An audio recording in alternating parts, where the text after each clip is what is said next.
एक औरत ऐसी भी थी जो बदचलन थी। अब बदचलन का खुलासा नहीं करूंगा, आप समझ जाइए कि बदचलन किसको कहते हैं। बस दूसरे लफ्जों में कह दूं कि वो तवाइफ थी। उसने एक जंगल में एक कुत्ते को देखा जो गीली जमीन के पास बैठकर अपनी जबान से गीली जमीन को चाट रहा है। गोया कि वो प्यासा है और उस गीली जमीन से कुछ पानी लेना चाहता है, लेकिन गीली जमीन से पानी नहीं मिल रहा है। हदीस के अल्फाज हैं, उस औरत को उस कुत्ते पर रहम आ गया। उसने अपना मोजा उतारा, एक रिवायत में आता है उसने अपनी ओढ़नी, अपना दुपट्टा उतारा, उसने उस दुपट्टे को कुएं में डाला। एक हदीस में आता है कि उसने अपना मोजा, चमड़े का मोजा चलता था, वो चमड़े का मोजा उतारा, अपनी ओढ़नी में बांधा और उस ओढ़नी को चमड़े के मोजे के साथ जब कुएं में डाला तो कुएं का पानी उस मोजे में, उस चमड़े के सॉक्स में आ गया। पूरा मोजा उसने पानी से भर लिया और वो कुत्ते के पास आई और उसने पानी उस कुत्ते के मुंह के पास उलट दिया। कुत्ते ने अपनी जबान से चाट चाट कर वो पानी पी लिया। उस वक्त तक वो उसको पानी पिलाती रही जब तक कि वो कुत्ता प्यास की शिद्दत से उसकी प्यास बुझ नहीं गई, वो सैराब न हो गया और अपने आप दुम हिलाकर जाने लगा। गौर करो आए मुसलमानों, ये औरत बदचलन थी, ये औरत जानिया थी, ये औरत जिस्म फरोश थी। इसने नमाजें न पढ़ी थी, रोजा नहीं रखा था, लेकिन एक कुत्ते को पानी पिलाया। वो रहमान और रहीम की रहमत ऐसी जोश में आई, उस रब्बुल आलमीन की रहमत ऐसी जोश में आई कि जब ये औरत मरी तो अल्लाह को उसकी ये नेकी पसंद आई और अल्लाह ने उस औरत को जन्नत के अंदर दाखिल कर दिया। इस्लाम ये बताता है कि अल्लाह अपना हक माफ कर सकता है, लेकिन मखलूक का हक मारोगे तो अल्लाह माफ नहीं करेगा। नमाजों में सुस्ती होगी, अल्लाह माफ कर सकता है, रोजे में सुस्ती होगी, अल्लाह माफ कर सकता है, लेकिन अगर आपने किसी का हक मारा है तो अल्लाह माफ नहीं करेगा जब तक कि आपका वो भाई आपको माफ न कर दे। कितने लोग बैठे हैं यहाँ पर, कितने यतीमों का हक मारे बैठे होंगे, कितना अपने भाइयों का हक मारे बैठे होंगे, और इन सब के हक नहीं भी मारे होंगे तो अपनी बेटियों को और अपनी बहनों का हक तो मारे ही होंगे। कितने लोग हैं जो ये कह के जाते हैं कि मेरे मरने के बाद मेरे बेटों के साथ साथ मेरी बेटी को भी हमारी विरासत में से कुरान और हदीस के मुताबिक हिस्सा दे देना। और कितने ऐसे लोग हैं कि बाप के मरने के बाद अपने बाप की विरासत में बेटों के साथ साथ वो अपनी बहनों को भी हक देते हैं। और कितने ऐसे भाई हैं वो मुझे बताएं खड़े होकर कि जिन्होंने अपनी प्रॉपर्टी में से अपनी बहनों को भी हिस्सा दिया हो। हाजी साहब हैं, नमाज पढ़ने जा रहे हैं, लंबी दाढ़ी है, तहज्जुद की नमाज पढ़ रहे हैं, मर गए लेकिन अपनी प्रॉपर्टी में से अपनी बहन को हक देकर नहीं गए। अरे बाप की प्रॉपर्टी में से भी हक है और भाई की प्रॉपर्टी में से भी बहन का हक है। बहन को अल्लाह ताला ने लड़की को हर तरीके से हक दिया है। बाप भी अपनी बेटी को देगा, भाई अपनी बहन को देगा, शौहर भी अपनी बीवी को देगा, और बेटा है तो वो भी अपनी माँ को, बेटे की प्रॉपर्टी में से माँ को भी हक मिलेगा। एक औरत चारों तरफ से हकदार है, समझ रहे? जैसे मेरी एक बहन है, वो मेरे बाप की विरासत से भी हिस्सा पाएगी, और जर्जीस को जो हिस्सा मिला है या जो हमने कमाया है और खरीदा है, प्रॉपर्टी बनाई है, जर्जीस की प्रॉपर्टी में से भी वो हकदार होगी। और वो जिस शौहर के साथ रहती है उस शौहर की प्रॉपर्टी में से भी उसको मिलेगा। और उसका जो बेटा है, बेटा अगर जमींदार है और जायदाद का मालिक है या किसी हिस्से का हकदार है तो उसमें से भी उसकी माँ यानी मेरी बहन उसमें से भी हिस्सा पाएगी। गौर करो, इस्लाम ने औरत को इतनी बुलंदियों से नवाजा है। ये मीडिया के लोग जो उछालते हैं और भागते फिरते हैं और कहते हैं कि इस्लाम ने जुल्म किया है, जुल्म किया है, जुल्म, ये जुल्म नहीं है। मुझे बताओ कि बाप की भी विरासत में से, बेटे की भी विरासत में से, भाई की भी विरासत में से और शौहर की भी विरासत में से ऐसा कौन सा मजहब है और ऐसा कौन सा संप्रदाय है जो अपने बहन, बेटी, बीवी को हक देता हो? मेरे भाइयों, ये इस्लाम है जिसने औरत को इतनी इज्जतों से नवाजा है। अगर मां है तो कह दिया कि तेरे कदमों के नीचे तेरी औलाद के लिए जन्नत है। अगर बीवी है तो कह दिया जो तुम खाओ वो अपनी बीवी को खिलाओ, जो तुम पहनो वो अपनी बीवी को पहनाओ। खबरदार अपनी बीवी के गाल पर कभी थप्पड़ मत मारना। एक औरत को कैसी इज्जत दी जा रही है। अगर वो किसी की बीवी है तो कहा जा रहा है खबरदार उसके गाल पर कभी थप्पड़ मत मारना।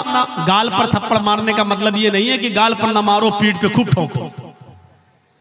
तो मौलाना साहब तो कह रहे हैं गाल पे मत मारो, इसका मतलब गाल के अलावा जहां चाहो वहां मार सकते हो। गाल को बोलने का मतलब यह है कि सबसे ज्यादा नाजुक हिस्सा ये गाल होता है, यहां मारेंगे हो सकता है कि उसने अपने आप को बचाया और आंख में हाथ लग जाए, उंगली चली जाए और उसकी आंख फूट जाए। तो जब इतने नाजुक जगह पर मारने का हक नहीं दिया है तो औरत को मारने का मतलब यह ना गाल पर कि कहीं ना मारो।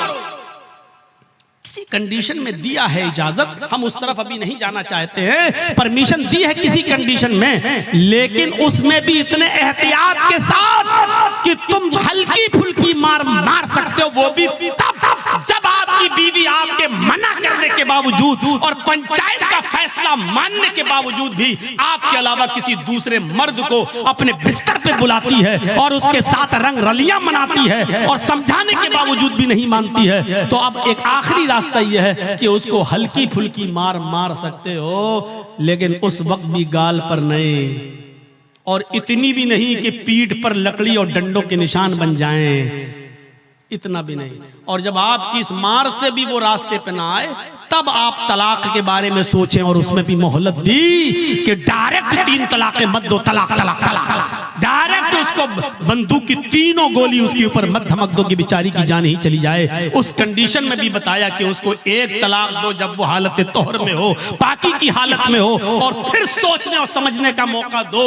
और फिर जब वो दूसरा महीना आए और फिर वो दूसरे महीने तक नहीं मानती है, फिर भी हरकतें कर रही है, और दूसरे महीने में जब वो हालत तोहर में हैज से पाक हो जाए तब आप उसको दूसरी तलाक दे सकते हो। ताकि ये बहुत लंबा एक अरसा हो, यानी इतना मौका दिया है कि एक कमजोर दिल की औरत डर जाएगी नहीं। इतना अब तो आखिरी रह गई है, तीसरे महीने में जहां तीसरी तलाक दी हम हमेशा के लिए हराम हो जाएंगे, मेरे बच्चों का क्या होगा, ये सोचने और समझने का पूरा मौका दिया है। इससे पहले अगर वो मान जाती है तो आप भी मान जाओ और उसको अपनी बीवी की शक्ल में कबूल कर लो, स्वीकार कर लो। मेरे भाइयों, बहुत संजीदा मजहब है इस्लाम। इस्लाम के अंदर पूरे के पूरे दाखिल होने का मतलब ही यह है कि उसने जिन कामों के करने का हुक्म दिया उन कामों को करो, और जिन कामों से रोकने का हुक्म दिया उनसे रुक जाओ। यही है इस्लाम। हजरत मुआज इब्न जबल फरमाते हैं कि अल्लाह के नबी सल्लल्लाहु अलैहि वसल्लम ने मुझे 10 बातों की नसीहत फरमाई, मुझे 10 बातों की वसीयत फरमाई। मुस्नद अहमद के अल्फाज हैं। इस हदीस को इमाम अहमद ने अपनी मुस्नद के अंदर नकल किया है और अल्लामा अलबानी रहमतुल्लाह अलैह ने इसको हसन करार दिया है। फरमाया अल्लाह के नबी सल्लल्लाहु अलैहि वसल्लम फरमाते हैं, हजरत मुआज इब्न जबल फरमाते हैं कि औसानी रसूलुल्लाह सल्लल्लाहु अलैहि वसल्लम बिअशरी कलिमात, कि अल्लाह के नबी सल्लल्लाहु अलैहि वसल्लम ने मुझे 10 कलिमात की, 10 बातों की वसीयत फरमाई। ऐ मुआज, ये 10 काम तुम कर लो, ये 10 काम तुम्हें हर हाल में करना है। मेरे भाइयों, मैं तशरीह करता हुआ चलूंगा, लेकिन शायद मैं 10 तक न पहुंच पाऊं, इसलिए कोशिश करूंगा कि कम से कम 5 चीजें तो आपको बता ही दूं। अल्लाह के नबी सल्लल्लाहु अलैहि वसल्लम ने 10 चीजों की वसीयत फरमाई और 10 चीजों में पहला नाम ये लिया, ऐ मुआज ला तुशरिक बिल्लाहि शैअन इन कुतिलता हुर्रिकता। ऐ मुआज, तुम कभी किसी भी हाल में अल्लाह के साथ शिर्क मत करना, अल्लाह के साथ किसी को शरीक मत ठहराना, अल्लाह के साथ कभी किसी भी हाल में किसी को शरीक मत करना। इन कुतिलता औ हुर्रिकता, अगरचे तुम्हें कत्ल कर दिया जाए या तुम्हें आग में जला दिया जाए। अरे भाई, 1 घंटा हो गया बोलते हुए, अब तो बैठ जाओ सही से। लगता है स्प्रिंग लगा हुआ है आपके। कुतिलता, अगरचे कत्ल कर दिया जाए। शिर्क बड़ी अजीब चीज है। शिर्क अरबी में शिर्क है, और इसी को अगर हिंदी में कहें तो बहु ईश पूजा, बहु देववादियत, बहुत सी देवी और देवताओं पे आस्था रखना, बहु ईश पूजा, एक ईश्वर को छोड़कर बहुत से खुदा बना लेना, इसी को शिर्क कहा जाता है। मजबूरी की कंडीशन में, मजबूरी की कंडीशन में इस्लाम कुफ्र की इजाजत तो देता है। एक याद रखिएगा मसला, आपकी जान जा रही हो, लोग पिस्टल लेकर खड़े हों, आप जंगल में अकेले हो, आपके दुश्मन आपको कत्ल करना चाहते हैं और आपसे कुफ्र कराना चाह रहे हैं और कह रहे हैं कि ये कुफ्र कर वरना तेरी जान ले लूंगा, तो अपनी जान बचाने के लिए कुफ्र की इजाजत तो है। मतलब अगर वो ये कहें कि अल्लाह को मानते हो क्या, हाँ, अल्लाह का इनकार कर, बंदूक ले कंपट्टी पर रख दे, अल्लाह का इनकार कर, आप जानते हैं ये लोग शूट कर देंगे, मार देंगे, बड़े जिद्दी लोग हैं, तो अल्लाह का इनकार करने से अगर जान बच रही है तो बचा लो। मैंने अपनी स्पीड थोड़ी कम कर दी समझाने के लिए। समझिए पहले कुफ्र किसको कहते हैं और शिर्क किसको कहते हैं। कुफ्र भी हराम है, शिर्क भी हराम है, लेकिन कंडीशन देखिए क्या है। इस्लाम के अंदर सूअर का गोश्त भी हराम है, लेकिन अगर जान जा रही है आपकी, जान जा रही है आपकी और हलाल चीज कोई नहीं मिल रही है, तो जान बचाना भी फर्ज है। अगर आपको सूअर का गोश्त मिल रहा है खाने के लिए, तो इस्लाम परमिशन देता है कि अगर सूअर का गोश्त खाकर जान बच रही है तो जान बचा लो, लेकिन पेट भर के नहीं खाना है, सिर्फ उतना ही खाना है जितने में खाकर तुम्हारी जान बच सकती हो। ये कंडीशन, जान बचाना फर्ज है। लेकिन कहीं फर्ज होने के बावजूद इस्लाम कैटेगरी देखिए, मजबूरी है और जान जाने वाली है, कुफ्र से करने से तो जान बच रही है। अल्लाह के नबी फरमाते हैं कि कुफ्र से जान बच रही है तो बचा लो, लेकिन दिल से अल्लाह का इनकार मत करना। उनके मुंह पे कह देना हाँ हाँ हाँ नहीं नहीं नहीं मैं अल्लाह को मानता ही नहीं, मैं अल्लाह को मानता, सिर्फ जबान से कहना, दिल में अकीदा नहीं होना चाहिए। और जब वो छोड़ दे तुम्हें तो घर पे आओगे, अल्लाह तू तो मेरे दिल का हाल जानता ही है, मैंने मजबूरी में कह दिया था, अरे अल्लाह मैं दिल से तुझे मानता हूँ और तेरा इकरार करता हूँ, अशहदु अल्ला इलाहा इल्लल्लाह व अशहदु अन्ना मुहम्मदन अब्दुहु व रसूलुहु। आपका इस्लाम कोई फर्क नहीं पड़ेगा, क्योंकि आपने जान बचाने के लिए अल्लाह का इनकार किया। अल्लाह का इनकार करने से जान बच रही है तो बचा लो, लेकिन यहाँ कंडीशन क्या है, ला तुशरिक बिल्लाही शैअन इन कुतिलता हुर्रिकता। यहाँ इस्लाम, अल्लाह के नबी क्या कह रहे हैं, अगर तुझे कत्ल भी कर दिया जाए और तुझे जला दिया जाए, आग में डाल दिया जाए, ये काम करा लेना, लेकिन शिर्क मत करना अल्लाह के साथ, अल्लाह के साथ शिर्क मत करना। मौलाना जर्जीस मर गए, जर्जीस की कब्र बन गई, जर्जीस का मजार बन गया, बेटा बेटी अल्लाह से मांगो, आय अल्लाह 10 सालें हो गई, बेटा नहीं हुआ, बेटी नहीं हुई, अल्लाह मुझे नेक बेटा दे, मुझे नेक बेटी दे। ठीक है, अब आप जर्जीस के पास कब्र पे चले जाओ, मजार पे, और कहो बहुत अच्छे आदमी थे, आय अल्लाह तू डायरेक्ट मेरी नहीं सुनता है, इनके वसीले से हम दुआ कर रहे हैं, जर्जीस साहब तुम मेरी दुआ लेके अल्लाह के पास चले जाओ, जर्जीस साहब मुझे अल्लाह से बेटा बेटी दिलवा दो। यही शिर्क है। मैंने कह दिया जो कहना था, समझदारों के लिए इशारा काफी है, कोई जरूरी है किसी का नाम लिया जाए? जब बगैर नाम लिए बात बन रही हो तो नाम नहीं लेना चाहिए। मेरे भाइयों, मैंने अपना नाम ले लिया और क्लियर कर दिया, ये शिर्क है कि अल्लाह को छोड़कर किसी और को पुकारा जाए, किसी और से मांगा जाए। इज़ा सअल्ता फसअलिल्लाह, सवाल करो तो अल्लाह से, व इज़ा इस्तअनता फस्तईन बिल्लाह, और जब मदद तलब करो तो अल्लाह से। मेरे भाइयों, कोई कंपट्टी पर बंदूक रखकर ये कहे कि मैं इस पूरी कौम का सरदार हूं, मुझे सजदा कर, मेरे सामने झुक, मेरे सामने सजदा कर, या मेरे सरदार को सजदा करो, ये मेरे सरदार हैं। तो अल्लाह का इनकार करके जान बच रही है तो बचा लो, लेकिन अगर किसी को सजदा करके जान बच रही है तो यहां इस्लाम आपको जान बचाने की इजाजत नहीं देता, सजदा करने की इजाजत नहीं देता। यहां कहा है अल्लाह के रसूल ने, आए माज शिर्क मत करना। अल्लाह का इनकार करके जान बच रही है तो बचा लेना, लेकिन अगर अल्लाह के अलावा किसी गैर को सजदा करना पड़े तो किसी गैर के सामने सर झुकाकर अपनी जान मत बचाना। अगर वो तुम्हें मारना चाहे तो मार दें, कुतिलता कत्ल करना चाहे तो कत्ल कर दें, हुर्रिता जलाकर आग में डालकर तुम्हें कोयला बनाना चाहे तो बना दें, राख करना चाहे तो कर दें। ये अपने जिस्म को दुनिया में करा लेना, लेकिन किसी गैर के सामने सजदा मत करना। अब आप समझ गए कितनी इंपॉर्टेंट बात है। अब हर मुसलमान गौर करे कितना परसेंट मुसलमान है। पहले तो ये गौर करे कि वो मुसलमान है या नहीं, फिर ये गौर करे है तो कितना परसेंट, कितना परसेंट वो मुसलमान है। मुझे तो नहीं लगता कि कोई आदमी 10% भी कह सके कि मैं 10% भी मुसलमान हूं। आगे आने वाले वाकयात, अभी हम चल रहे हैं आपकी तरफ। मेरे भाइयों, अकल भी नहीं मानती इस बात को।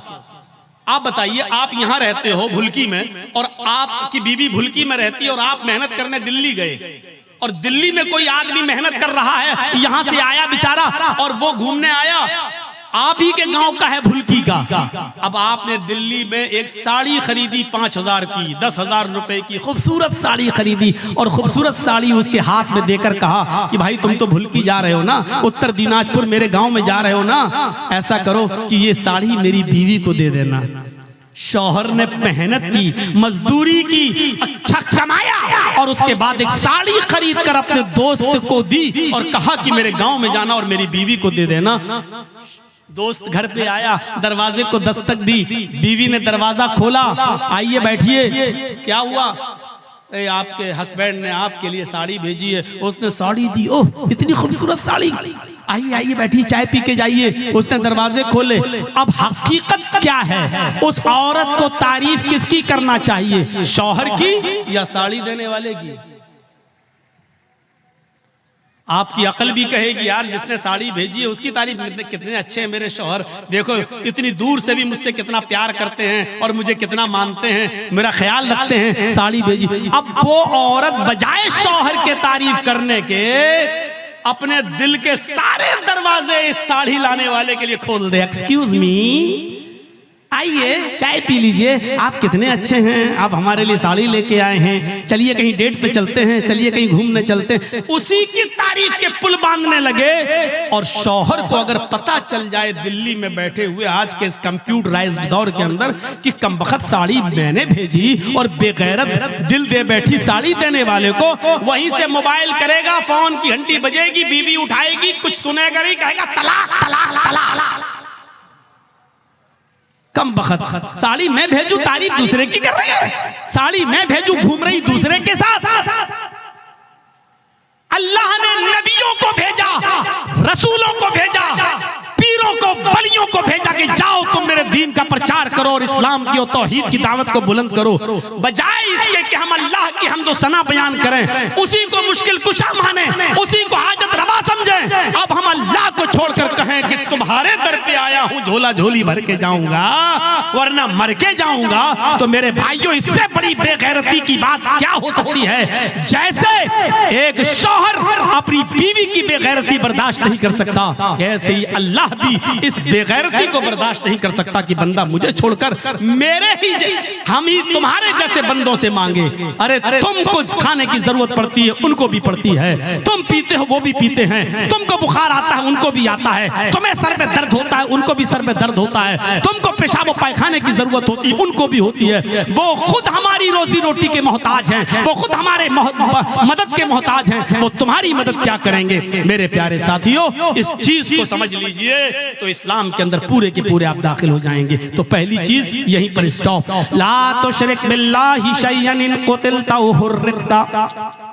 पहली चीज काट दिया जाए, टुकड़े टुकड़े कर दिया जाए या जला दिया जाए, अपने आप को जला लेना, कटवा लेना, लेकिन गैरुल्लाह को सजदा न करना, शिर्क मत करना, पहली चीज।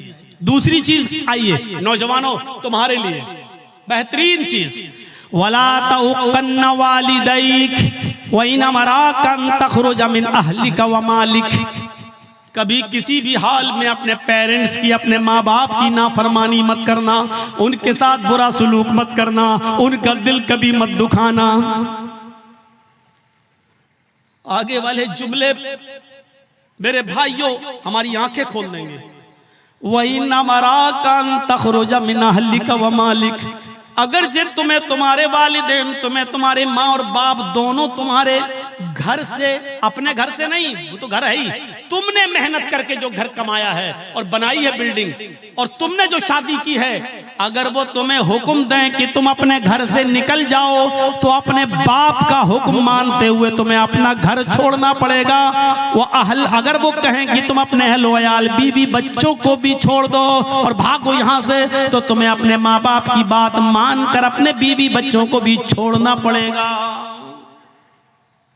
ये एक अलग मसला है कि अगर बाप गलती पर हो और बेटे की गलती ना हो। मैं अभी इस तरफ नहीं जाना चाह रहा हूं, मैं सिर्फ ये बताना चाहता हूं कि माँ बाप का मकाम कितना बड़ा है और वालिदैन की अहमियत कितनी बड़ी है। अल्लाह के नबी कह रहे हैं घर तुम्हारा, तुमने मेहनत करके कमाया बनाया, ठीक, लेकिन अगर तुम्हारे बाप कहे जर्जीस जाओ यहां से हटो, जर्जीस को अपनी कमाई वाला घर छोड़ना पड़ेगा बाप का हुक्म मानते हुए। ये तुम्हारी बीवी बड़ी नाफरमान है, अल्लाह की नाशुक्री है, छोड़ो इसको, चलो, हमें छोड़ना पड़ेगा। और इसकी एक मिसाल मैं आपको देना चाहता हूं, जरा सुनिएगा। हजरत इब्राहिम अलैहिस्सलातु वस्सलाम अपने बेटे इस्माईल अलैहिस्सलातु वस्सलाम से मुल्क के शाम में मिलने के लिए गए। दरवाजे को दस्तक दी, उनकी बीवी ने दरवाजा खोला। जरा सुनिएगा, बड़ा दिलचस्प वाकया है, मैंने आहिस्ता स्पीड कम कर दी है ताकि आपको समझाऊं। इब्राहिम अलैहिस्सलाम अपने बेटे से मिलने गए, दरवाजे को दस्तक दी, बहू ने, बेटे की बीवी ने दरवाजा खोला, और जैसे ही दरवाजा खोला तो क्या देखती है, सामने एक बूढ़ा आदमी खड़ा है। अस्सलाम वालेकुम, का वालेकुम अस्सलाम। कहा मुझे इस्माईल से मिलना है। बीवी को नहीं मालूम कि ये मेरे ससुर हैं, लेकिन ससुर को मालूम है कि ये मेरे बेटे इस्माईल का घर है और ये उसकी बीवी है, लेकिन बता नहीं रहे कि मैं तुम्हारा ससुर हूं। कहा कि बेटी मुझे तुम्हारे हस्बैंड से मिलना है, मुझे तुम्हारे शौहर से मिलना है। कहा कि वो तो जंगल में शिकार करने गए हैं, घर में खाने पीने को कुछ नहीं था, इसलिए वो जंगल में चले गए, शिकार करके लाएंगे, शाम को गोश्त आएगा तब हांडी पकेगी। अच्छा, ऐसे हालात हैं तुम्हारे घर के? का बहुत बुरे हालात हैं। गौर करना जुमले पर। हाँ, बहुत बुरे हालात हैं। बेटी तुम्हारे घर की गुजर बसर कैसी चल रही है? तो जवाब दिया बहुत बुरी, भूखमरी की नौबत है। सुबह खाने को मिल जाता है तो शाम को भूखे सोते हैं, और शाम को अगर खा लेते हैं तो सुबह भूखे उठते हैं और शाम तक कुछ नहीं मिलता। बहुत बुरी कंडीशन है मेरे घर की। इब्राहिम अलैहिस्सलाम जाने लगे, कहने लगे बेटी जब तुम्हारे हस्बैंड घर पे आ जाएं, अब सुनो, जब तुम्हारे हस्बैंड घर पे आ जाएं तो उनसे कहना कि एक ओल्ड मैन आया था, एक बूढ़ा आदमी तशरीफ लाया था, उसने तुम्हें सलाम कहा है और कहा है कि अपने घर की चौखट बदल दो, तुम्हारे घर की चौखट ठीक नहीं है। चौखट समझते हैं ना, वो घर का मेन गेट का जो दरवाजा होता है, चौखट, जिसमें आदमी अंदर घुसता है घर के दरवाजे से, वो चौखट। अपने हस्बैंड से कहना कि तुम्हारे घर की चौखट अच्छी नहीं है, ठीक नहीं है, इसको बदल दो। ये कहकर इब्राहिम अलैहिस्सलाम चले गए, और उनकी बीवी घर की चौखट देख रही है कि बुढ़ा सटिया गया क्या, ये बुढ़े को पागल है क्या, कितनी अच्छी चौखट है, मजबूत चौखट है, गर्मियों में हवा आती है, सर्दियों में धूप आती है, और कह रहा कि तेरी चौखट खराब है, ये बुढ़ा सटिया गया। शाम को जब इस्माईल अलैहिस्सलाम घर पे आए, और नौजवानों सुनो, अपने माँ बाप को खून के आंसू रुलाने वालों, अपनी माँ को रुलाने वालों, अपने बाप को सताने वालों, सुनो। इब्राहिम अलैहिस्सलाम का बेटा इस्माईल जब घर पे आया गोश्त लेकर, बीवी बनाने लगी, और बनाते बनाते कहने लगी इस्माईल आज एक बुढ़ा आदमी आया था, इस्माइल अलैहिस्सलाम ने कहा अच्छा कोई जरूरत रही होगी बेचारे को।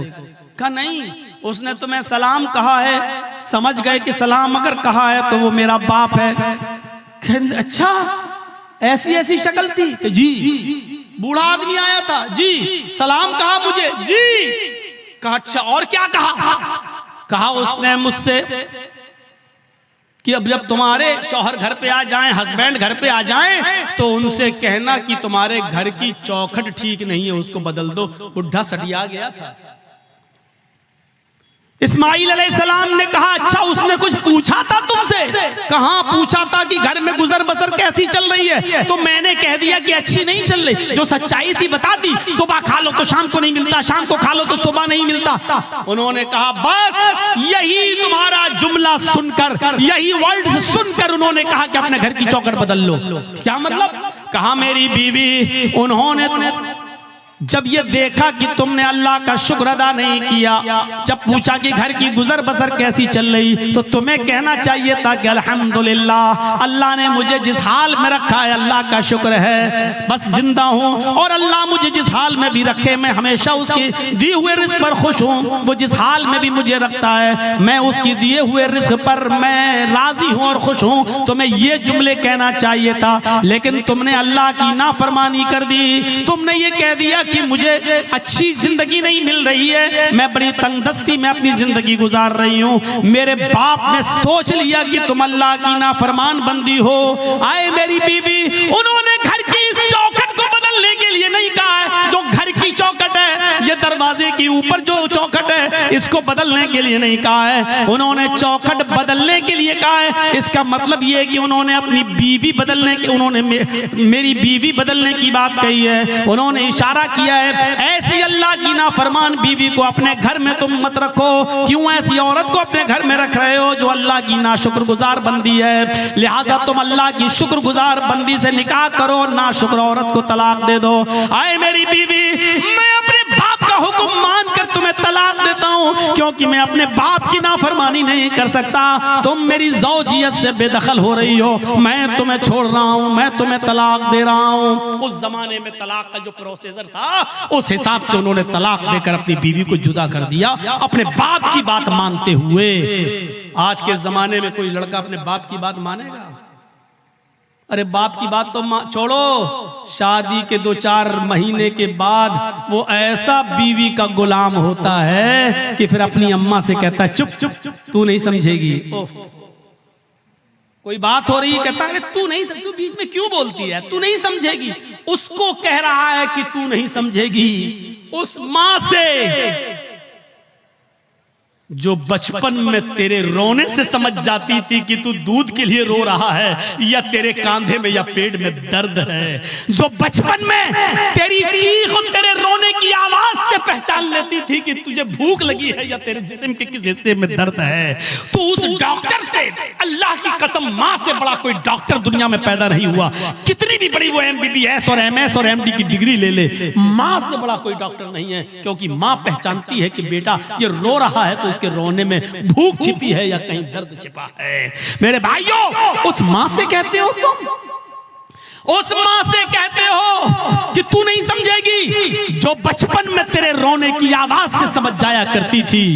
जब तू बोलना नहीं जानता था तो जानती थी कि तू क्या चाहता है, तू तेरा इरादा क्या है, तेरे पेट में दर्द है या तेरे जिस्म में दर्द है या तेरे सिर में दर्द है, वो उस वक्त तुझे समझती थी। और आज तू इतना बड़ा हो गया है, आज इतना अक्लमंद हो गया है, आज तेरी पोजीशन इतनी ऊंची हो गई है कि तू अपनी मां से इतनी जुर्रत और इतनी हिम्मत कि अपनी मां से कहता है तू नहीं समझेगी। ओफो। हजरत इब्राहिम अलैहिस्सलाम ने दूसरी शादी कर ली, फिर 1-2 साल के बाद फिर अचानक घर में आए इब्राहिम। इस्माइल फिर शिकार खेलने के लिए गए थे, दरवाजे को दस्तक दी, वो दूसरी बीवी निकली, दरवाजा खोला, कहिए चाचा कैसे आना हुआ? कहा मुझे तुम्हारे हस्बैंड से मिलना है। कि वो तो नहीं है, जंगल में गए शिकार करने के लिए। अच्छा, तुम कैसे रह रही हो? अल्हम्दुलिल्लाह। गुजर बसर कैसी चल रही है? अल्लाह का शुक्र है, अल्लाह ने जिस हाल में भी रखा है हर हाल में अल्लाह की तारीफ है। फरमाया मेरी बेटी, जब तुम्हारे शौहर घर पे आ जाएं तो उनसे कहना ना कि एक बूढ़ा आदमी आया था, उन्होंने सलाम कहा है और चलते चलते उसने ये नसीहत की है कि अपने घर की चौखट को बरकरार रखना, इसको बदलने की जरूरत नहीं है। घर की चौखट ठीक है। ये औरत भी कहती है बुढ़ा सटिया गया, बदलने की तो कोई बात ही नहीं हो रही है। इस्माइल अलैहिस्सलाम जब घर पे आए तो बीवी ने पूरी बात बताई। इस्माइल अलैहिस्सलाम खुश होकर कहने लगे, मेरी बीवी वो मेरे बाप थे और घर की चौखट तुम हो। उन्होंने कहा बरकरार रखना, इसका मतलब ये कि अपनी बीवी को अच्छी तरीके से रखना, ये अल्लाह की बड़ी नेक और फरमाबरदार बंदी है। बाप की तमन्ना ये होती थी कि हमें जो है मेरे बेटे को अच्छी बहू बीवी मिले, मुझे अच्छी बहू मिले। और जहां बेटों के हक हैं बाप के ऊपर, वहां हक एक ये भी है कि वो अच्छी और दीनदार लड़की से शादी कराए। आज किन से शादियां करा रहे हो अपनी बेटियों की? माँ बाप। पहली बात तो अब माँ बाप को बेचारों को तो अब देखने का मौका ही नहीं मिलता है। अब तो लड़के और लड़कियां खुद ही सेट कर लेते हैं। अब तो माँ बाप बेचारे उनकी बात मान लेते हैं। अगर नहीं मानेंगे तो ये लड़की, मेरी बेटी मेरी नाक कटा के रख देगी और मुझे बदनाम कर देगी, इसलिए जहां चाह रही है वहां कर दो बस। अब तो ये है। तो मेरे भाइयों हम गौर करें, जहां थोड़ी बहुत इंसानियत बाकी है, थोड़ा बहुत दीन बाकी है, जहां की औलाद आज की शादी के मामलात अपने माँ बाप के ऊपर छोड़ देते हैं, वो जरा गौर करें उनके माँ बाप की अपने बच्चों की शादियां किस जगह करा रहे हैं। हजरत उमर फारूक के पास एक शख्स आया, अपने बेटे की शिकायत करने लगा कि मेरी औलाद ऐसी, मेरा बेटा ऐसा, मेरा कहना नहीं मानता। हजरत उमर फारूक ने उसके बेटे को बुलाया और बाप के सामने इतना डांटा कि तुम्हें शर्म नहीं आती? अपने बाप को सताते हो, अपने बाप की नाफरमानी करते हो, अपने बाप को रुलाते हो, तुम्हें शर्म आनी चाहिए। बहुत कुछ डांटने के बाद बेटे ने कहा कि अमीरुल मोमिनीन हो गई बात? कहा मैंने तुम्हें समझा दिया है कि आपने बेटे का हक तो बता दिया बेटों के, ये बाप के साथ ये करें ठीक है, लेकिन बाप के ऊपर भी बेटे का कुछ हक है कि नहीं? हजरत उमर ने कहा हाँ है। जब वो पैदा हो तो उसको अच्छी तरबियत दे, 7वें दिन उसका अकीका करे और अच्छा नाम रखे, और जब बेटा बड़ा हो जाए तो उसकी दीनदार अच्छे घराने में, नेक घराने में उसकी शादी करा दे। ये है बाप का हक औलाद पर। तो उस बच्चे ने कहा, लड़के ने, अमीरुल मोमिनीन मेरे बाप से पूछो इसने इन तीनों कामों में से कौन सा काम मेरे साथ किया है? जब मैं पैदा हुआ 7वें दिन का था तो मेरा अकीका नहीं किया। नाम मेरा रखा, तो जानते हो इसने नाम मेरा क्या रखा? अरबी में ऐसा लफ्ज बताया जिसका उर्दू में तर्जमा होता खटमल। इसने मेरा नाम रखा खटमल। और तीसरा, जब मैं बड़ा हुआ तो शादी करा दी एक मजूसी लड़की के साथ। एक अनपढ़ जाहिल गवार जो जानती नहीं है कि शौहर का हक क्या है, इसने एक नाफरमान औरत के साथ मेरी शादी करा दी। तीनों काम इसने नहीं किए। फिर हजरत उमर फारूक ने बाप को डांटा, कहा बेटे की शिकायत करते हो, अपनी गलती नहीं बताते हो कि तुम्हारी गलती क्या है? तुमने जब अपनी औलाद का हक अदा नहीं किया तो अब भुगतो, देखो, और अब ये सारे जुल्म और ज़्यादती ये सहो, अब तो तुम्हें सहना पड़ेगा।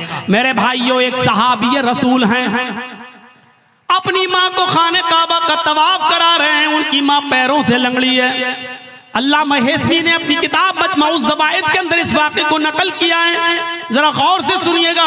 उनकी माँ आंखों से अंधी है, पैरों से लंगड़ी है, बूढ़ी है।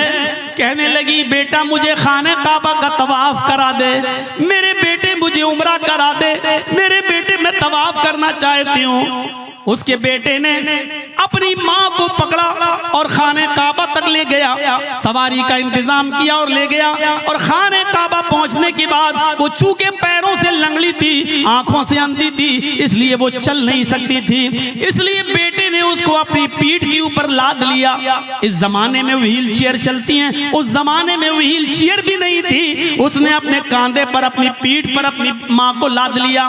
उसने 1 चक्कर पूरा किया, 2 चक्कर पूरे किए, 3 चक्कर पूरे किए, 4 चक्कर, 5 चक्कर, और 5वें चक्कर को पूरा करने के बाद जब 6ठा चक्कर लगाने लगा तो उसकी मुठभेड़ हो गई, वो टकरा गया हजरत उमर फारूक रज़ियल्लाहु ताला अन्हु से, अपनी पीठ पर अपनी माँ को लादे हुए, और अपनी माँ अपने हजरत उमर से टकरा गया। हजरत उमर ने कहा, ठीक ठीक ठीक, चलिए सलाम हुआ, सलाम वालेकुम, वालेकुम अस्सलाम।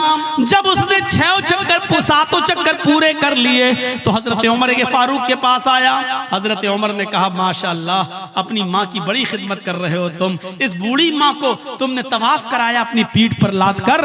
ये हंसते हुए कहने लगा, अमीरुल मोमिनीन, मेरी माँ आंखों से अंधी है, इसलिए बर्तन में खुद धुल देता हूँ। मेरी बीवी नहीं है, मेरी माँ इसी कपड़ों में लैट्रिन और पेशाब कर लेती है, इसलिए कि वो लंगड़ी है, वो चल नहीं पाती है, और जब मैं घर पे नहीं होता हूँ तो इसी में वो गंदगी कर लेती है। अमीरुल मोमिनीन, मैं अपनी माँ का पेशाब और पैखाना भी साफ करता हूँ, अपने माँ के कपड़े भी धुलता हूँ, और आज मेरी माँ ने कहा कि मुझे तवाफ करा दे तो मैं उसको यहाँ तक ले आया और मैंने अपनी पीठ पर लाद कर अपनी माँ को तवाफ भी करा दिया।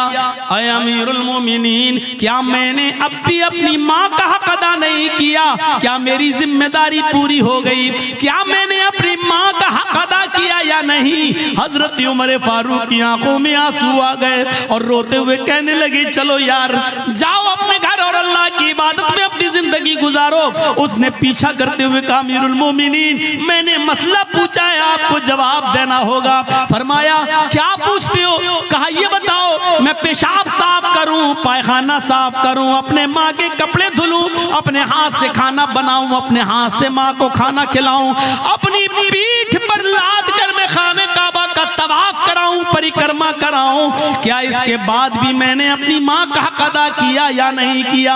हजरत उमर कहते हैं, सुन, जब तुझे तेरी माँ जन रही थी, जब तुझे तेरी माँ पैदा कर रही थी, जब अपने पेट से तुझे बाहर कर रही थी, उसको जो दर्द हो रहा था, जो लीवर पेन हो रहा था, उसको जो दर्द हो रहा था तुझे जनते वक्त, तुझे पैदा करते वक्त, और उस दर्द में जो उसने पहली आह निकाली, जो उसने दर्द में पहली आवाज निकाली, आह, उसने अपनी जबान से जो पहला जुमला अदा किया, आह, जो उसने आह की आवाज निकाली, आए मेरे दोस्त, अभी तो तूने अपनी माँ की पहली आह का भी हक अदा नहीं किया, तू उसकी पूरे जीवन का और पूरी लाइफ का और पूरी जिंदगी का हक अदा क्या करेगा?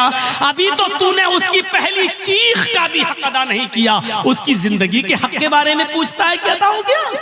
अभी तो एक आह का भी हक अदा नहीं हुआ। ये है माँ का मकाम, ये है माँ का मर्तबा, ये है माँ का दर्जा। अगर आप नमाज पढ़ते हैं लेकिन आपकी माँ आपसे खुश नहीं है तो बेकार है आपकी नमाज। आप रोजा रखते हैं, आपकी माँ आपसे नाराज है तो बेकार है आपके रोजे। आप कितनी भी इबादतें कर लें, कितनी भी अल्लाह की पूजा पाठ कर लें, कितनी भी कुरान की तिलावत कर लें, लेकिन आपके माँ और बाप आपसे नाराज है तो आपकी इबादतें आपके मुंह पे मारी जाएंगी। इबादत भी शर्त के साथ होती है। डॉक्टर दवा देता है तो परहेज भी बताता है। अल्लाह ने कहा है नमाज पढ़ो तो ये भी कहा है कि इसके साथ साथ ये भी करो। मेरे भाइयों, रमजान का महीना आ रहा है, रोजा रखने से पहले सोच लेना कि तुम्हारे माँ बाप तो तुमसे नाराज नहीं है। नमाजें पढ़ते हो तो सोच लेना, सर्दियों में दिसंबर और जनवरी की सख्त सर्दी में उठकर ठंडे पानी से वुजू बनाकर तहज्जुद पढ़ते हो और माँ बाप नाराज है तो सोच लेना कि तुम्हारी ये रात की इबादत अल्लाह कबूल करेगा या नहीं करेगा। इन चीजों पर जरा गौर करना। 2 चीजें हो गई, तीसरी चीज पर आई है। हर एक चीज ऐसी है कि जिस पर 2-2 घंटे बोला जा सकता है, लेकिन मैं मुख्तसर करते हुए आगे चल रहा हूं। तीसरी चीज पर गौर कीजिए, वला ततरुकन्न सलातन मक्तूबतन मुतअम्मिदन फ़इन्न मन तरक सलातन मक्तूबतन मुतअम्मिदन फ़क़द बरिअत मिन्हु ज़िम्मतुल्लाह। कभी भी किसी भी हाल में फर्ज नमाज मत छोड़ना, किसी भी हालत में फर्ज नमाज मत छोड़ना।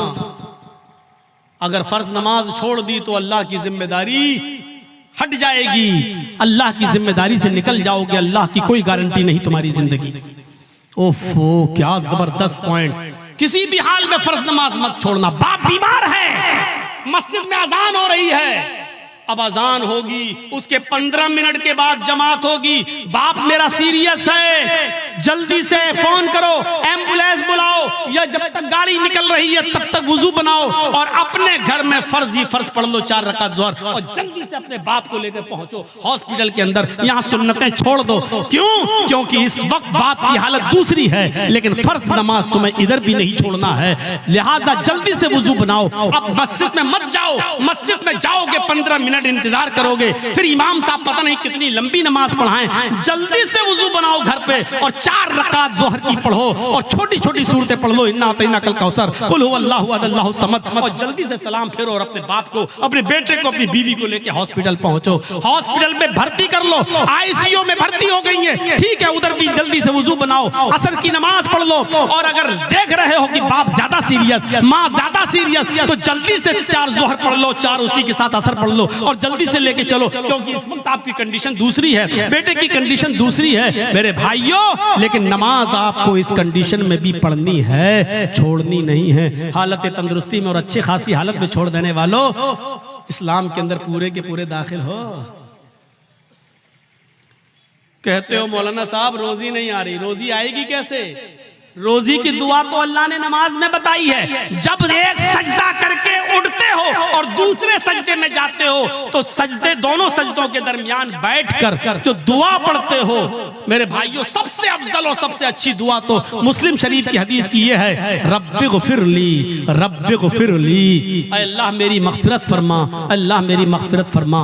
लेकिन मेरे भाइयों, अबू दाऊद और सुनन नसई की दीगर दूसरी रिवायतों में ये दुआ भी आई है कि बैन सजदतैन, सजदों के दरमियान जो दुआ पढ़ी जाती है वो है अल्लाहुम्मा ग़फिरली वरहमनी वहदिनी वआफिनी वरज़ुक़नी।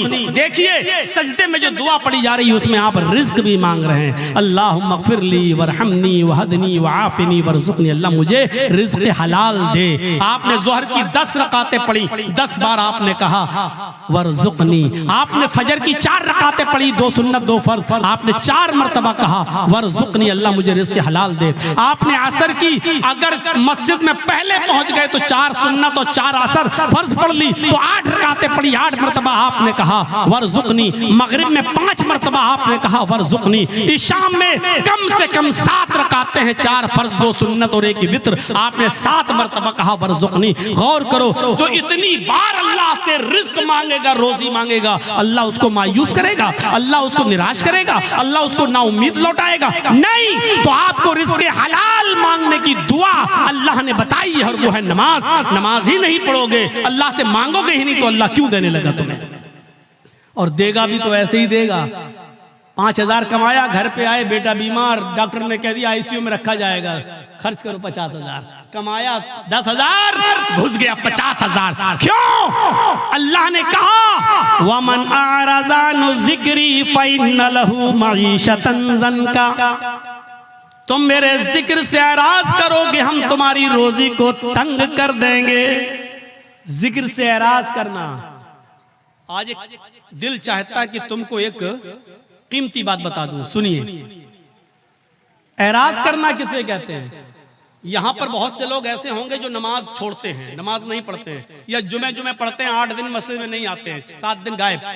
उनके बारे में तो मैं कुछ कह ही नहीं सकता, वो जाने, उनका रब जाने, उनको क्या अजाब होगा क्या नहीं, वो अल्लाह जाने, उनका रब जाने और आप जाने। मैं उनकी बात कर रहा हूं यहां पर जो नमाज तो पढ़ते हैं लेकिन टाइम पे टाइम, नमाज तो पढ़ते हैं लेकिन टाल मटोल कर। अजान हो रही है, 5 कस्टमर रह गए हैं, इनको निपटा दूं तब जाऊंगा। जल्दी जल्दी आपने उनको सौदा दी दुकान से, जब तक बंद करके जा रहे हैं पता चला जमात हो चुकी है। हम डॉक्टर हैं, हमारे पास मरीज आया हुआ है बुखार का और जुकाम की दवा लेने के लिए, और अजान की आवाज आ गई, हमने सोचा 2 मरीजों को दवा दे दूं, उसके बाद जा रहा हूं। जब तक 2 मरीजों को हम दवा दे रहे हैं और जब तक हम मस्जिद में नमाज पढ़ने जा रहे हैं जमात हो गई। ये है नमाज से एराज। पढ़ तो रहे हैं आप, लेकिन जमात को आपने तर्क कर दिया और जमात छोड़ दी, ये है नमाज से एराज। अल्लाह ने कहा वमन अअरज़ा अन ज़िक्री, जो मेरे जिक्र से जो नमाज से एराज करेगा, रूगर्दानी करेगा, हम उसकी रोजी को फ़इन्न लहू मईशतन ज़न्का, उसकी रोजी तंग कर दी जाएगी। बंद नहीं कहा अल्लाह ने, ये नहीं कहा रोजी बंद कर देंगे, तंग कर देंगे। तंग का मतलब या तो बहुत मुश्किल से उसको रोजी रोटी मिलेगी, या बहुत आसानी से मिलेगी लेकिन रुकेगी नहीं उसके पास। आज कितने लोग हैं ऐसे, मौलाना साहब बहुत कमाता हूं लेकिन बरकत नहीं हो रही है। मौलाना साहब 1 लाख रुपया महीना कमाता हूं लेकिन रुकता नहीं है, कभी इसको कैंसर, कभी उसको टीबी, कभी इसको बीमारी, बीमारियों ने घेर लिया, लगता है कोई जादू टोना कर रहा है। अरे अल्लाह के बंदे, एराज तो समझ ले, एराज किसको कहते हैं? वमन अहरज़ान जिक्री, जो मेरे जिक्र से, नमाज से एराज करेगा। बच्चा रो रहा है, माँ टीवी पे सीरियल देख रही, रिमोट उसके हाथ में, सास भी कभी बहू थी, बीवी माँ उस बच्चे की माँ देख रही, सास भी कभी बहू थी, नाटक, चिप्स खाती जा रही, चाय पीती जा रही और नाटक देखती जा रही, ड्रामा। इधर बच्चा रो रहा है, माँ जानती है कि बच्चा दूध की वजह से रो रहा है, लेकिन सोच रही है नहीं 10 मिनट का ड्रामा रह गया, 10 मिनट और देख लूं। बच्चा रो रहा है, लेकिन सीरियल देखने में लगी हुई है। क्या कहा जाएगा? माँ ने बच्चे से एराज किया। जब सीरियल खत्म हो गया, माँ ने बच्चे को उठाया और दूध पिलाया। देखिए दूध पिला रही है, लेकिन फिर भी उसने अपने बच्चे से एराज किया, रूगर्दानी की अपने बच्चे के साथ। इसको कहा जाता है एराज करना। आदमी नमाज तो पढ़ रहा है, लेकिन मरीजों को पूरा देखने के बाद आ रहा, जमात खत्म हो गई। नमाज तो पढ़ रहा है, लेकिन दुकान के सारे कस्टमर को निपटा के आ रहा है, जमात खत्म हो गई। इसको कहा जाता है एराज करना। माँ दूध तो पिला रही है, लेकिन सीरियल देखने के बाद आदमी नमाज तो पढ़ रहा है, लेकिन अपनी दुकानदारी पूरी करने के बाद, तो आपने अल्लाह के लिए छोड़ा क्या है? आपने अल्लाह के लिए छोड़ा क्या? कुर्बानी क्या दी है? कुर्बानी तो ये थी, आवाज आई हैया अलस सलाह, और सामने वाला 10,000 रुपए का कस्टमर है। आप कह दो कि जा मेले में नमाज पढ़ने जा रहा हूँ, अगर नमाज नहीं पढ़ूंगा मैं नमाज के बाद ही तुम्हें दूंगा, जाओ नमाज पढ़ लो उसके बाद आना। हैया अलस सलाह की आवाज सुनते ही मस्जिद की तरफ चले जाओ। वो कहने लगा कि मैं 10,000 रुपए का सामान लेने आया। आपने कहा 10,000 रुपए की परवाह नहीं है, रज़्ज़ाक वो है, रोजी रोटी देने वाला वो है, रोजी रोटी देने वाली तेरी जात नहीं अल्लाह की जात है। आपने 10,000 के कस्टमर को ठुकरा दिया और आप मस्जिद में नमाज पढ़ने चले गए। ये है नमाज।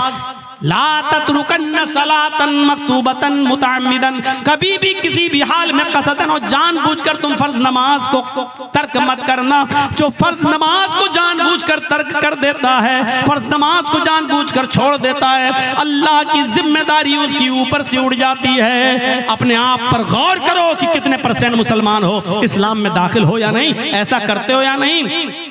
अब तो बड़ा मुश्किल हो जाएगा। अक्सर लोग हमारे भाई यहाँ बैटरी वाला रिक्शा चलाते हैं बेचारे, अब पैसेंजर को लेके जा रहे हैं रिक्शे पे, अजान की आवाज आई हैया अलस सलाह, उसको वहीं रिक्शा रोकना पड़ेगा, फौरन मस्जिद में भागना पड़ेगा। मौलाना साहब क्या करें? हाँ सुन लो, उलमा की मौजूदगी में फतवा आपके सामने दे रहा हूं, और ये फतवा मेरा नहीं, अब्दुल्ला इब्ने बास का फतवा है, शेख सालेह अल उसैमीन का फतवा है। और फतवा यह है कि हर वो नौकरी, हर वो बिजनेस, हर वो कारोबार हराम है इस्लाम के अंदर। जिस कारोबार की वजह से और जिस बिजनेस की वजह से आपकी नमाज छूट रही हो, इस्लाम में उस कारोबार को हुर्मत हराम करार दिया गया है। ऐसे कारोबार को इस्लाम ने हराम करार दिया है जिस कारोबार की वजह से आपकी नमाज तर्क हो रही।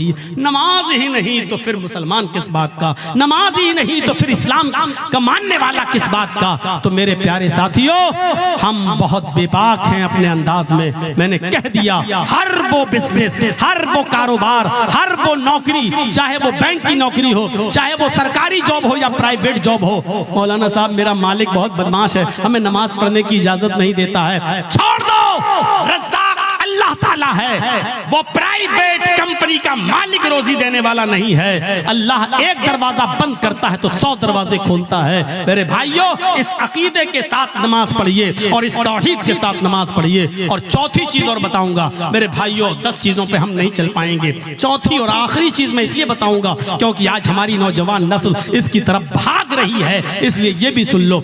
वला तशरबन खमरन फइन्नहु रअसु कुल्लि फाहिशतिन, और आए मास, कभी किसी भी कंडीशन में शराब मत पीना, इसलिए कि शराब हर बुराई की जड़ है। शराब मत पीना, वैसे ही हराम हो गई। लेकिन शराब का नुकसान क्या बताया? फ़इन्नहु रासु कुल्लि फ़ाहिशतिन, हर बीमारी, हर बुराई की जड़ है। यानी आप शराब पिएंगे तो कोई भी गुनाह कर सकते हैं। शराब पी के आदमी घर में आया, माँ ने डांटते हुए कहा, अच्छा तू शराब पी के आया कमीने, बेगैरत, शराब पी के आया, हट हट, तेरी माँ का, तेरी अपनी माँ को ही माँ बहन की गाली दे रहा है, अपनी बहन को ही गाली दे रहा है, अपनी बेटी को गाली दे रहा है। इससे बड़ा कमीना और इससे बड़ा रजील इंसान कौन हो सकता है जो शराब के नशे में आकर अपनी माँ को गाली दे, अपने ही बाप को गाली दे, अपनी बहन को और अपनी बेटी को गाली दे, अपने भाई को गाली दे। इससे बड़ा कमीना इंसान और कौन हो सकता है? मैंने खुद दिल्ली के अंदर देखा है, नाली में पड़ा, बीच सड़क पे पड़ा, पुलिस वाले लाठी मार के हटा रहे, अरे यहाँ मंत्री की गाड़ी जाने वाली, कमीना, हट हट हट हट। तो हंसते हुए कहता, कौन मंत्री? ओधी मोदी सब मेरे बाप के नौकर हैं। शराब के नशे में पुलिस वाले कहे, कमीने ये तो हमारी ड्यूटी नौकरी हटवाएगा, हट हट हट। उसको डंडे मार रहे हैं। कौन गुजर रहा? का मंत्री आ रहे हैं, हट यहाँ से। तो कौन मंत्री? मोदी मोदी सब मेरे बाप के नौकर।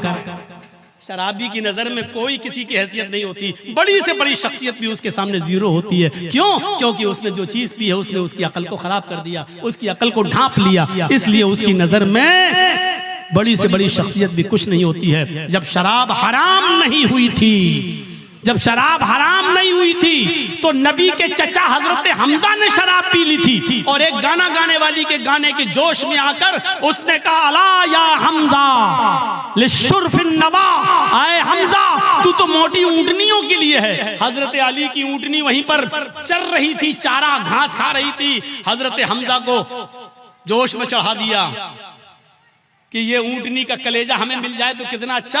वो गाने वाली थी और हमजा शराब के नशे में थे। उठाई तलवार, खंजर ऊंटनी का पेट चाक किया और कलेजा निकाल के लाए, उसको दे दिया, ले। हजरत अली आए, कहा ये तुमने क्या किया? मेरी ऊंटनी। कहा जा हट यहाँ से। शराब के नशे में हजरत अली को भगा दिया। हजरत अली ने अल्लाह के नबी से शिकायत की, अल्लाह के रसूल उनके साथ आए। जब आए कहा, चचा ये क्या कर दिया तुमने? अली की ऊंटनी को खंजर मार के मार डाला, उसका कलेजा निकाल लिया।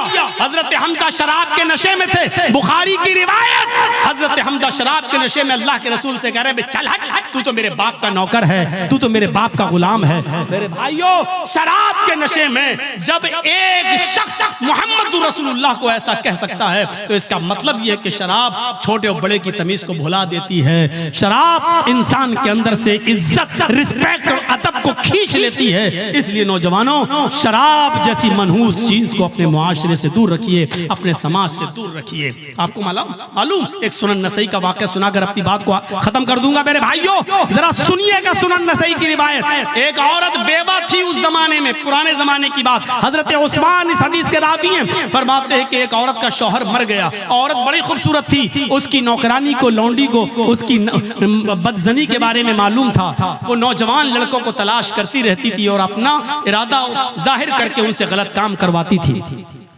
एक दिन नौकरानी ने बताया कि एक नौजवान है, बड़ा नेक है, नमाजी है, बहुत बड़ी इबादत गुजार है, बहुत शरीफ है, लेकिन बड़ा खूबसूरत है। कहा कि उसको बुला कर लाओ। नेक आदमी, बहुत नेक इबादत गुजार आदमी।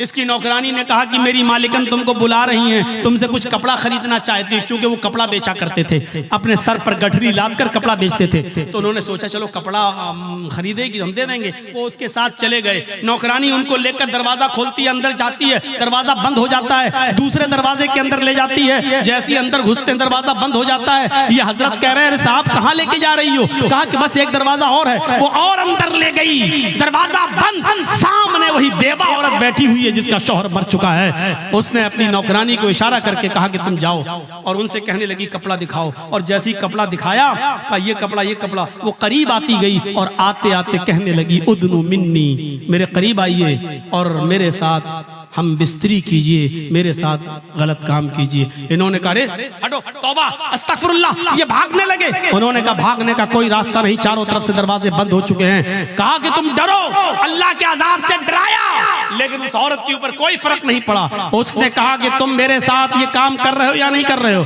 कहा कि नहीं करूंगा। कहा इधर अंदर आओ। उसे एक और दरवाजे के अंदर ले गई। क्या देखती है कि एक लकड़ी की टेबल रखी हुई है। उस लकड़ी की टेबल पर एक खूबसूरत छोटा बच्चा, जिसकी उम्र 5-6 साल रही होगी, खूबसूरत बच्चा बैठा हुआ है, और उसी टेबल पर एक शराब की बोतल रखी हुई है। वहीं पर जाकर ये औरत बैठ गई। इसने कहा कि देखो तुम बड़े नेक हो, शरीफ इंसान हो, मेरे चीखने की देर है, मेरे चिल्लाने की देर है, चारों तरफ से तुम घेर लिए जाओगे और मैं सिर्फ इतना बोलूंगी कि इस आदमी ने मेरी इज्जत को छलनी छलनी कर दिया। बस तुम्हारा हाल क्या होगा, तुम्हारी शराफत नीलाम हो जाएगी और लोग कहेंगे अच्छा दिन में इबादत और हाल ये है अल्लाह की इबादत भी करते हो और औरतों के साथ ये गलत काम भी, तुम्हारी इज्जत का जनाजा निकल जाएगा, अर्थी निकल जाएगी। चलो 3 ऑप्शन देती हूं मैं तुम्हें, इन तीनों में से कोई एक काम तुम्हें करना पड़ेगा, इसके बगैर मैं नहीं छोड़ूंगी। सुनन नसई की रिवायत, अल्लाह हजरत उस्मान फरमाते हैं कि अल्लाह के नबी ने फरमाया कि उस औरत ने 3 ऑप्शन दिए। पहला ऑप्शन, आए हजरत जी मेरे साथ जिना करो, आओ मैं तैयार हूं तुम्हारे साथ गलत काम करने के लिए। कहा नहीं। दूसरा ऑप्शन बताओ। कहा दूसरा ऑप्शन ये है कि इस बच्चे को कत्ल करो, ये छुरी रखी हुई है, इसको मारो। कहा नहीं, ये भी नहीं कर सकता। तो कहा फिर शराब पियो, ये पूरी बोतल जो रखी हुई है इसको पी लो और जाओ, मैं तुम्हें जाने दूंगी। 3 काम में से कोई एक काम तुम्हें करना है। इन्होंने नजरें आसमान पे डाली। कहा अल्लाह जिना करना भी हराम, कत्ल करना उससे बड़ा गुनाह, सबसे बड़ा गुनाह कत्ल। इस बच्चे ने मेरा क्या बिगाड़ा जो इसको मैं मारूं? कत्ल नहीं कर सकता। उससे छोटा गुनाह यह है कि औरत मुझे बुरे काम के लिए उकसा रही है कि बुरा काम कर लो, मैं ये भी नहीं कर सकता। अरे अल्लाह मैं कत्ल भी नहीं कर सकता, ये भी नहीं कर सकता कि इसके साथ मुंह काला करूं। इन दोनों से शराब पीना तो छोटा गुनाह है, चलो यही पी लेता हूं क्योंकि बचने का कोई रास्ता नहीं है और जान बचाना भी जरूरी है, तो चलो हराम चीज पी लेता हूं। ये जिना तो नहीं है, ये कम से कम कत्ल तो नहीं है, किसी को बेकसूर तो नहीं मार रहा हूं और इसकी इज्जत से खिलवाड़ तो नहीं कर रहा हूं। ऐ अल्लाह मेरे जुर्म को माफ कर देना। उसने ये कहकर शराब की बोतल उठाई और पूरी की पूरी बोतल वो शराब की पी जाता है। उस औरत ने कहा रुको, अभी चले जाना। थोड़ी देर रोका, शराब ने अपना रंग दिखाना शुरू कर दिया और जब शराब पीने के बाद इसकी अक्ल खत्म हो गई और चली गई और ये नशे में धुत हो गया तो इसके हाथ में छुरी दी। कहा इस बच्चे को कत्ल करो। उसने शराब के नशे में आकर उस बच्चे को कत्ल भी कर डाला, उस बच्चे को मार भी डाला। फिर उस औरत ने हाथ पकड़ के उसको अपने ऊपर सवार किया, अपने कपड़े भी उतारे और उसके भी कपड़े उतारे और शराब के नशे में इस आदमी ने उस औरत के साथ जिना भी कर लिया। उसके साथ जो काम नहीं करना था वो कर लिया। मेरे भाइयों, फिर वहां से ये बचा और आया, मायूस रहा पूरी जिंदगी। मैं कहना ये चाह रहा था आपसे कि मेरे भाइयों कि कहां तो एक गुनाह करवाया जा रहा था, लेकिन शराब के बाद वो 3 गुनाह कर बैठा। यानी शराब पीने के बाद वो कत्ल भी कर बैठा और शराब पीने के बाद वो जिना भी कर बैठा। शराब तो पी थी, यानी शराब ने उससे सारे गुनाह करवा दिए। अल्लाह के नबी ने फरमाया फ़इन्नहु रासु कुल्लि फ़ाहिशतिन, शराब ही हर बुराई की जड़ है। अगर आप मुसलमान हैं तो इस्लाम के अंदर पूरे के पूरे दाखिल हो जाओ। शराब को छोड़ना पड़ेगा, नमाज पाबंदी से पढ़ना पड़ेगी और आपको ये देखना पड़ेगा कि नमाज के लिए हम अपने रब के लिए क्या क्या चीजें छोड़ रहे हैं। आपको अपने माँ बाप की खिदमत करना पड़ेगी, आपको शिर्क से बचना पड़ेगा, आपको अपने भाइयों का ख्याल रखना पड़ेगा, यतीमों को देखना पड़ेगा।